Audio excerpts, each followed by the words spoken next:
mabuting balita ng Panginoon ayon sa aklat ni Isaias.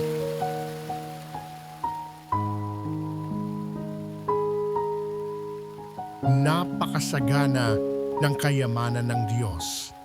Di matarok ang kayamanan, karunungan at kaalaman ng Diyos. Hindi malirip ang kanyang mga panukala at pamamaraan.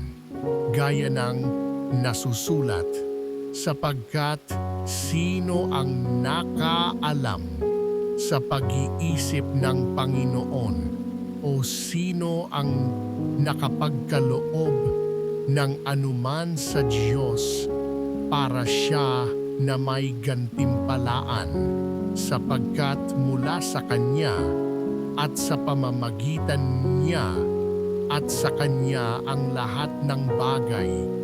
Sa Kanya ang karangalan magpakailanman. Amen. Ang mabuting balita ng Panginoon